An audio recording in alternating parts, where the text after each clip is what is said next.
You wanted the best. You've got the best podcast. The hottest podcast in the world. The Chris Voss Show, the preeminent podcast with guests so smart you may experience serious brain bleed. The CEOs, authors, thought leaders, visionaries, and motivators. Get ready. Strap yourself in. Keep your hands, arms, and legs inside the vehicle at all times, because you're about to go on a monster education roller coaster with your brain. Now, here's your host, Chris Voss. Hi, folks. It's Voss here from the ChrisVossShow.com. Ladies and gentlemen, there are these things that makes it official. Welcome to the big show. As always, the Chris Voss Show is the family that loves you but doesn't loan you money, so please stop asking. Damn it, we just do a podcast. We're not a bank, eh? I mean, I know we're family, but we're not blood. You guys, go to goodreads.com/Chris Voss, LinkedIn.com/Chris Voss, Chris Voss won the TikTokity, ChrisVossFacebook.com to see all of our groups and all the crazy things that we do over there. As always, we have the most amazing minds on the show for over 16 years and 2,200 episodes. Today, we have a wonderful young lady on the show with her hot new book coming out soon. It's called Essential: How Distributed Teams, Generative AI, and Global Shifts Are Creating a New Human-Powered Leadership. Christy Smith joins us on the show today. Her book comes out on, January 22nd, 2025, and she is a woman who has over 35 years of experience advising the C-suite of Fortune 500 companies. Previously, she was the global head of talent and organization at Accenture, managing principal at Deloitte, and global vice president for inclusion and diversity at Apple. She is a highly sought-after speaker and thought leader on business strategy, leadership, culture, DEI, people analytics, and the impact workforce technologies and AI. Welcome to the show, Christy. How are you? I'm great, and it's great to be with you, Chris. Happy New Year. Happy New Year as well. For those watching 10 years from now on YouTube, on our 18-year-old YouTube channel, it's the 2025 New Year's. So if it's March, don't write me. They love to do that. They're like, the price isn't the same. And you're like, that's an iPhone 5 you're talking about. It's amazing the videos they comment on. And I love it. So, Christy, give us your .coms. Where do you want people to find you on the interwebs? Sure. You can find the book at smith-monahan.com. My personal one is my company called thehumanitystudio.com. So give us a 30,000 overview of what's inside your new book, Essential. Yeah, we wrote this book because clearly there has been a shift in the world that's been happening, and it's impacted very senior leaders in companies in the private sector as well as the public sector.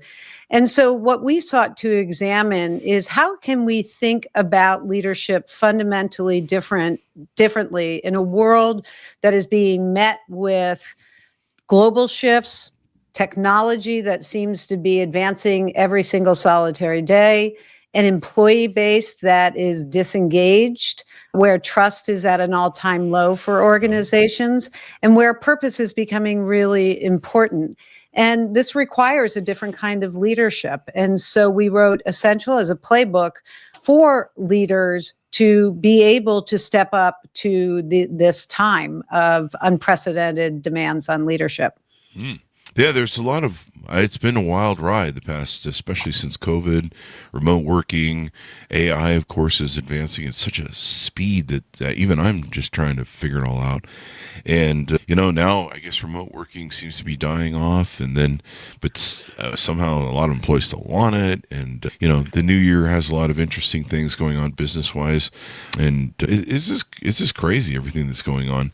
And when you say human-powered leadership, give us a bit of depth on that. Yeah, we describe human-powered leadership as emotionally mature leaders. If you go back, and I'm sure you've had people on this show, Chris, who've talked a lot about EQ or emotional intelligence and what are the factors to emotional intelligence, those things like empathy and kind of knowing yourself. That is, emotional intelligence has been a huge advantage to business leaders for a very long time, but it is a method in examining oneself, right? Mm-hmm. And you could take an emotional intelligence test or course, and you can basically stick it in a drawer.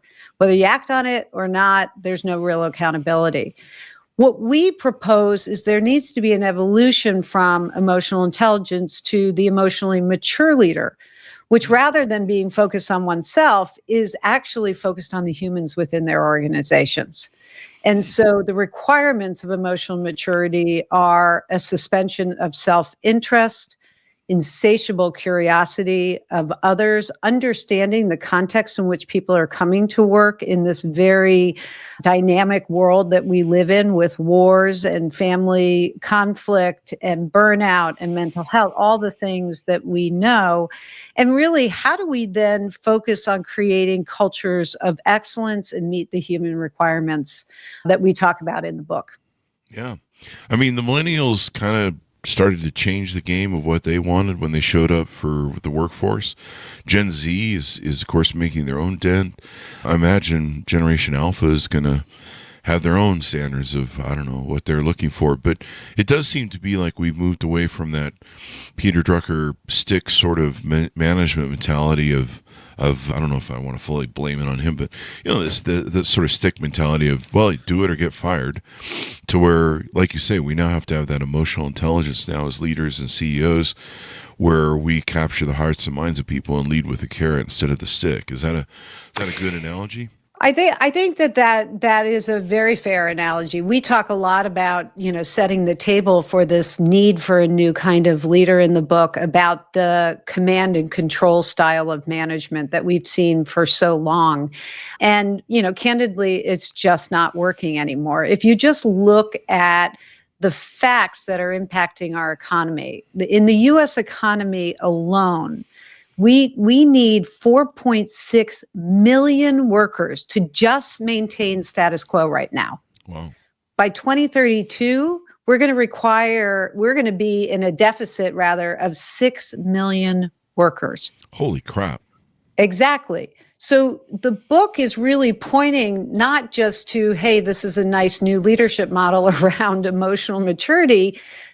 We are headed for an economic crisis. And if we don't really examine, what we need of workers, how we need of workers, and engage them in that conversation, because they now have demands of us, as you indicate, the younger generations do, then we are really going to be in a position where we won't be able to be competitive. Yeah. Now, is this because we have so many of the baby boomers that are retiring? I heard that, basically with the boomers retiring, we're losing like 7 experts for every 1 replacement that's young. But those 7 people that were leaving, they were like journeyman experts. They were top of their craft, and they're being replaced by someone who's very new, especially when it comes to the business of trades and hardworking stuff. Yeah, I think that is part of it, but let's look at the compounding factors around that, Chris. It's definitely that we're seeing a large swath of the workforce leave. But we're also in a place where our workforce, we are seeing, burnout at incredible rates. We're looking at, we 54% of managers in the last year have felt burnout, and 36% said that they have mental health issues.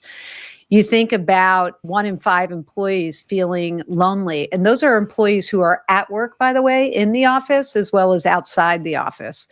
So and 60% are struggling with engagement. So if you look at the amount of individuals and boomers that are leaving, and then you look at the wellness factor and the welfare factor of those who are staying, again, this is really a crisis that we need to address. And I think there are many factors, those two just being, very large and looming ones. So tell us a little bit about yourself. How were you raised? What were your influences? And what got you down some of the journey we talked about in your bio? And of course, what was the proponent that came forth for writing the book? Yeah, it's a great question. I think, this book came to me very naturally, mostly because of the way that I grew up. I'm the youngest of 8 kids.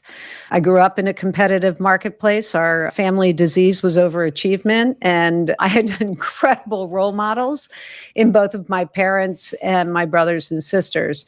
I really, when you are in a family that large, you kind of brand yourself early. And I was the girl jock in the family. I love sports. I still consider myself an athlete, although it takes a lot of time to recover these days. But I still enjoy playing sports and being active in sports. But there came a time where I had to enter into the workforce. And I knew that the other thing that I was really good at, other than sports, was people talked to me a lot and told me their issues or their problems, and they felt safe speaking to me. And I didn't take that for granted, thank God, and went and got a degree in clinical social work because I love to not only understand what makes people tick, but how systems operate and impact that. And then fell into consulting after a stint working in a residential hospital, and really fell in love with consulting because I felt like some of the same principles that I learned as a clinician applied to a hidden workforce that wasn't necessarily seeking that kind of help, but that was trying to navigate their own potential within the workforce. And so my consulting career took off from there. And so when you decided to write the book, you wrote it with your co-author, Kelly Monahan? Monahan. Monahan, did I get that right? What made you guys get together on that and say, hey, we should write a book about this? Yeah, I think that, first of all, Kelly is a dear friend and an exceptional researcher, and we work together both at Deloitte and at Accenture. So when it came time for me, after I retired from the big corporate world, it was time for me to write this book. I had had it in me for a very long time, so it became very easy to reach out to Kelly as a co-author, not only because of her research background, but we're from 2 very different generations. And having both of those perspectives and diversity of thought were really critically important. She and I have served leaders in the C-suite for me, many more decades than her, but decades. And we knew we had something to say because both the research and the qualitative data that I had in working with senior leaders, there was clearly a shift happening, and quite a dramatic one, in what was the requirements of employees and therefore of leaders. Mm-hmm. And so now the book is coming out. What were some of the other insights that maybe surprised you in the book as you did the research for it? Yeah, I think that there is a couple of things, and it gets to a little bit, Chris, of what we were just talking about. It's the perfect storm of all of these major shifts happening in the generations that are work, the pace of change with technology, the half-life of skills and the need for skills, and really the economic concern for thriving economies in terms of meeting the demands of people, having the right skills to execute on strategy, and having the right leadership to lead in a fundamentally different way because the requirements have changed. And what was most interesting to us was proving that hypothesis that it's not just one thing. We seem to love to focus on one big thing, demographic change or skills or AI, but we don't look at it cumulatively. And so this book really looks at what is the cumulative effect of all of these shifts that are happening, the new technology, distributed workplaces, return to office, the different demands of employees. Yeah, the return to office, man. It's crazy how much clawback is going. I read that the remote jobs now represent about 10% That's right. of jobs that are available in the marketplace, and there's 40% of applicants searching for it. So there's still a large swath of potential employees still trying to claw that thing. And it sounds like if there's only 10% left, it sounds like a lot of companies have said, no, we're not doing that anymore. I wonder if it's because they found that it just wasn't productive. Maybe I'm answering my own question, or I'd be interested to know what their mentality is about that. Yeah, I think that, listen, it is not a surprise to me that many leaders are trying to find the magic bullet to engage their workforce. I mean, engagement of the workforce and trust in leadership and organizations are at all-time lows in the world. And many of leaders are going back to the playbook that was run when they were coming up in an organization. And that was you swiped in every day and went to your office. The truth is that we have seen evidence that the return to office is not working. People are less productive. They are more lonely. I mean, 1 in 6 people feel highly connected at work. 1 in 5 feel psychologically safe, and 1 in 4 feel like their manager cares about them. So clearly something's not working. And so I think that there's been, if I can say, a failure of imagination in terms of how we look at engagement and what is needed. Part of what we talk about in the book is outlining exactly what employees told us. After looking at hundreds and thousands of employees and research, we found that there are 4 requirements that employees have of leaders, and thus, being more engaged. One is purpose. Your insides have to match your outsides. Agency, which is I want a say in how, when, where I work. Wellness and connection. And those 4 pillars resoundingly come up in research even today that points to how do leaders then manage in this environment. You've given me some new thoughts on this because, one of the things I've been considering is, how hard it is. In my offices, I was always able to walk around and touch hearts and minds. So you could check in with people. You'd be like, "Hey, Bob, how's things going today? How's the family? How's the kids? How you feeling? You doing well?" You wouldn't quite be that direct, but that's usually what you're fishing for. You're letting them know that you care, that you're interested in them as people, and that, it's just not, where's your TPS reports, right? From Office Space movie. Yeah. Where's your TPS reports?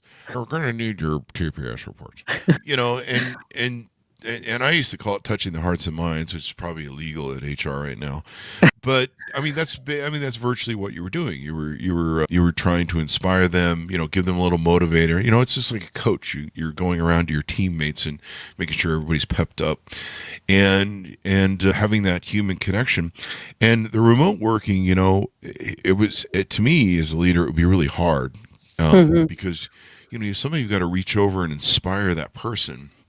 And there's a lot, we've talked about on the show, we probably had hundreds of psychologists in the show. There's a lot of chemistry when we work within proximity to each other. I believe when men tribe up and do stuff together, their testosterone goes up. I don't know about women because I've never been a woman yet. I'm still working on that, I guess. There's still time.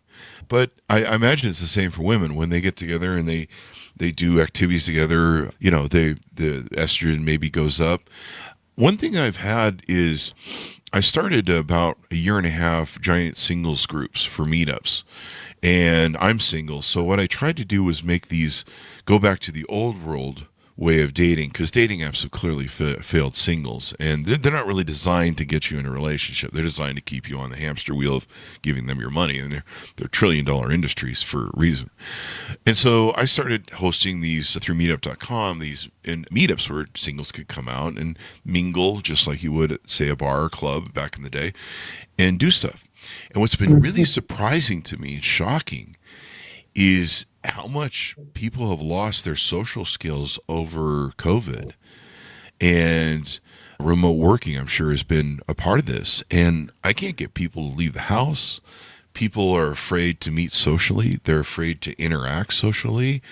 And these aren't young people. Like, I remember when I was young, I was afraid of, I don't want to be in a big group of people, and But I mean, these are people that are in their 50s, 40s, and 50s. They, you should have learned some social skills by now. Mm-hmm. And it seems like a lot of that's gotten lost. And what you made me realize is when teams are together, when people are together in a group, in person, there's a different collective of brain power that they're going to have than when they're apart. And you mentioned, too, that people feel isolated. They feel depressed. And that's kind of what I've noticed with the group, where these people are so isolated. They're so depressed that coming out and meeting people, they really need, because you can see they're suffering, but then they don't want to. Mm-hmm. Mm-hmm. So it's kind of I think the same thing's going on with remote working, where, people, I think it's a necessary thing. I think this is the first time I've ever said that out of my mouth, that it's a necessary thing to just have companies have a healthy sort of innovative environment where, everyone's learning and growing together and working together. Because I'm seeing the side effects of remote working and alienation and unsocialization. It's not helpful to anybody, really. Yeah. I think that what we get to in the book when we describe emotionally mature leaders is, I think, this combination of suspension of self-interest. Many people who are in positions of real power to make demands on return to office or hybrid work or whatever are individuals because that makes it easier for them, and they have a predetermined idea of what success might look like, right? Mm-hmm. And I think I think that is well intentioned by many, many leaders, but might not be the right assumption.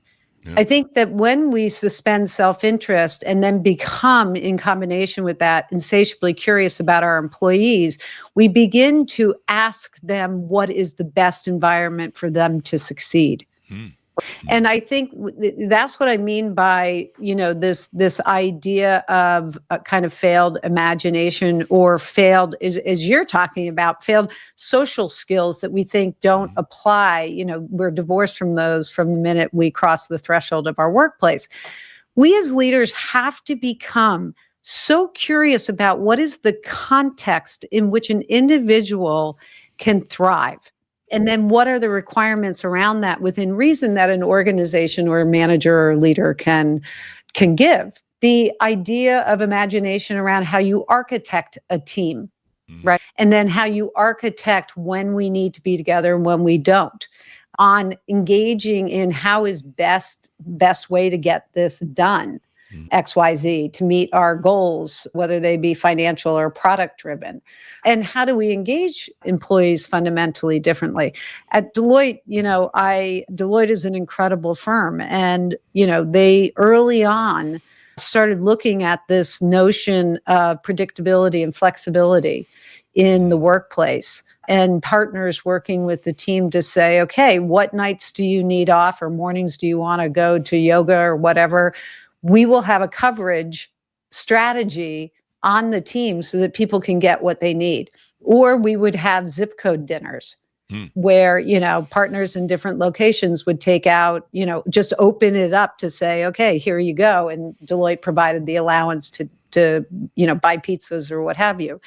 So I think that there's this idea, and it's hard work to be able to engage your employees in what makes them thrive. It's leading the hearts and minds, as it were, as I like to call it, and finding out what motivates people. And everyone's kind of different, so there's kind of an application there of trying to find out what motivates individuals and get them to work together. But yeah, I think I realized, just having an epiphany and talking to you, that we need to go back to the old way, because I'm seeing a lot of depression. A lot of issues people have, social anxiety, and you're just like, I've had people say, we don't want to come out because we're going to meet strangers. I'm like, you hang out with strangers at Walmart and the gas station like every day. It used to be you go in the office and, a lot of the people in the office might be strangers, depending on the size of your company. But what the hell's going on? I mean, it's almost a loss of skill set. Yeah, I think that there is a lot of lost opportunity for learning and development, and for building skills, both social and technical skills in organizations. We've almost dismissed that as a right for an employee to grow their own career. All skill development has mostly been done, now on the web rather than really investing. Companies are asking people to adopt AI and not providing the time or the direction on how do you use these new technologies. The other part of this is a reality, Chris, which is that, in the world, mental health is costing us, or low productivity due to employee burnout is costing us $322 billion. Wow. Now, on top of that, and this is even more staggering, is that lost productivity annually due to low employee engagement is costing $8.8 trillion. Now, that is Apple, Amazon, and Microsoft combined. Yeah. On an annual basis. So the notion that, you're talking about of root cause of psychological safety, of investment in, me, my work, creating an environment where I can thrive, asking my opinion, all of these things really are critical to building the society that exists within our companies. I live in Seattle. If you go downtown Seattle, Amazon has done a spectacular job at investing in Seattle, investing in community. It is a society unto itself, the campus down there. What you need in thriving societies is both this idea of bonding capital, being able to have something that binds us, purpose, and living up to that purpose, and then bridging capital. How do we create innovation across our differences? Mm-hmm. Yeah, I mean, you've got to have a purpose, and people have to buy into that purpose as well. Leaders need to live up to it, right? They need to and be they're the being example. Examined very closely. Mm-hmm. Yeah, it's. I mean, what's the old line? There's some basically people look to the leader for representation of how to behave. That's a lot right. of companies will do the PR thing, and they'll be like, "We're a moral, trustworthy organization," and then the leadership will act in Yep. complete opposite. And you can't PR your way to morals and ethics, and people see stuff. It's kind of amazing how sometimes I'll be like, wait, you do as I say and don't say as I do, that sort of thing. That's right. What are some other aspects of the book that we should tease out to people? Yeah, I think that a couple of other things certainly around the it's the ripoff and the payoff, right? Mm-hmm. The ripoff is, hey, we hire you because we want to grow your career, and because we have this great purpose and mission, and that attracts you to us. And to your point earlier, most companies' insides don't match their outsides. Mm-hmm. They have great purpose and goals and strategies, and yet they're not living up to those. And so the disillusionment of employees is something that really has surprised us, and which is leading to this. I read in the CNBC did a piece on the Great Detachment recently, that people are showing up at work, but literally detached from the organization because they simply don't find purpose in the work that they're doing because the organization isn't living up to its purpose. I think that this notion, again, of agency is critically important. Agency in two forms. One is, I would like a say in how, when, where I work, make it project-based so that I can get the work done wherever I can and fits within my life. And the other is agency in defining myself in my own words. And I think that that's a really interesting one. Many organizations, especially with this backlash of DEI, certainly in this country, which is, in my opinion, offensive, but is that, we categorize humans at work. We categorize them either by their job title, by their competency set, the color of their skin, their gender, or their sexual orientation. Many people, and you probably feel this way as I do, I don't like being put in a box. Mm-hmm. What I would like is the agency to define myself in my own words and not have a bunch of assumptions made around that. And so this notion that people talk about of agency is important. Yeah. I mean, people need to feel fulfilled. They need to feel like they're a part of the big game. And I can now see why remote working needs to die. I've been shocked at how hard it is to get people out to events, and people telling me they're afraid to come out. And I'm like, it's not a prison yard. You're not going to get shanked. And they're telling me they have social anxiety. And you're like, you go to the mall with 5,000 people in it. You go to the grocery store with 5,000 people. You get shanked there if I always get shanked in the pop aisle for a pack of Snickers or something. I think it's different, Chris. I think I think that when I go to the grocery store, or if I go to a mall, I'm in control. And I am in control of my surroundings. I know what I'm going for. I can go right there. The question I think that's most important to ask is, and this is where insatiable curiosity comes in, is what's really going on for this person? Rather than we tend to jump to a set of assumptions or judgments because we're not feeling this way or that's not our experience. I mean, this happens all the time. And the reality is that judgment does nothing for a human being other than further entrench them in feeling ostracized. What we need to do is lean in and learn as much as we can in terms of what that individual is willing to share with us and feeling safe to, of what's really going on and how can we help them. This is where the whole narrative around trust becomes so critically important between managers, leaders, and their employees. I mean, trust, like I said, is at an all-time low.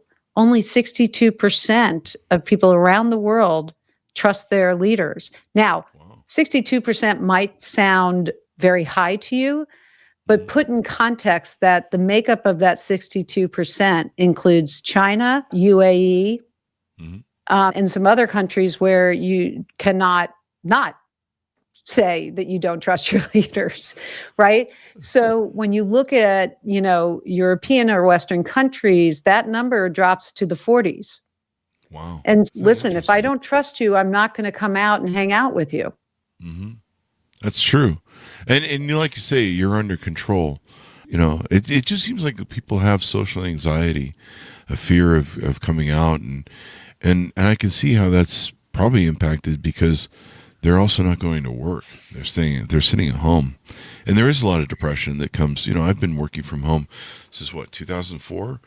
There is issues you deal with, especially, I'm an entrepreneur. You deal with depression. I was counseling an entrepreneur last night on, being alone, depressed, being an entrepreneur, the isolation, it can be hard to deal with. But that's why you develop 6 personalities and you talk to yourself. As I said earlier, the evidence is irrefutable in terms of what you're saying. I mean, 1 in 5 individuals, feel lonely. Now, I think that is, we learned to be lonely and accept that loneliness through the pandemic because it was self-preservation. Yeah. I think that given the immense complexity of what's happening in the world and the fear of war or polarization or extreme judgment or,